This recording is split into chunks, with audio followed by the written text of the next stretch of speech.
ધોરણ 10 અને 12ની બોર્ડ પરીક્ષાઓ પૂર્ણ થયા પછી મોટાભાગના બાળકો અને વાલીઓને એ ચિંતા રહેતી હોય છે કે હવે પછી શું.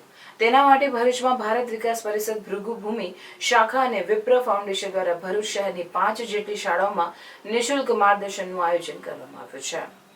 તારીખ 1 એપ્રિલથી લઈને 3 એપ્રિલ દરમિયાન સવારે 9 થી 12ના સમયમાં વિશેષ નિષ્ણાતોને બોલાવી કોઈપણ શાળાનો વિદ્યાર્થી માર્ગદર્શન મેળવી શકે, એના મૂંઝવણનું સમાધાન મેળવી શકે તેવા ઉમદા હેતુથી આ માર્ગદર્શન કાર્યક્રમ શરૂ કરવામાં આવેલ છે, જેનું પ્રથમ દિવસે નારાયણ વિદ્યા વિહાર શાળા ખાતે આયોજન કરવામાં આવ્યું હતું, જેનો ઘણા વિદ્યાર્થીઓએ લાભ લીધો હતો. નમસ્કાર. ભરૂચના શિક્ષણ જગત માટે એક આનંદના સમાચાર છે. ધોરણ 10 અને 12 પછી શું એ માટે વાલીઓ અને વિદ્યાર્થીઓની મૂંઝવણ દૂર કરવા શહેરની જુદી જુદી 5 સંસ્થાઓમાં તારીખ 1, 2 અને 3 એપ્રિલે સવારે 9 થી 12ના સમયગાળામાં એક માર્ગદર્શન શિબિરોનું આયોજન કર્યું છે, જેમાં કોઈ પણ શાળાનો વિદ્યાર્થી ભાગ લઈ શકે, પોતાને મૂંઝવતા પ્રશ્નોનો ઉકેલ તજજ્ઞો પાસેથી મેળવી શકે.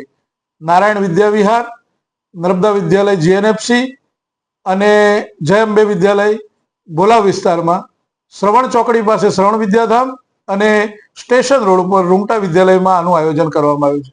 સૌ વિદ્યાર્થી મિત્રો અને વાલીઓ એનો લાભ લે એવી મારી નમ્ર વિનંતી છે.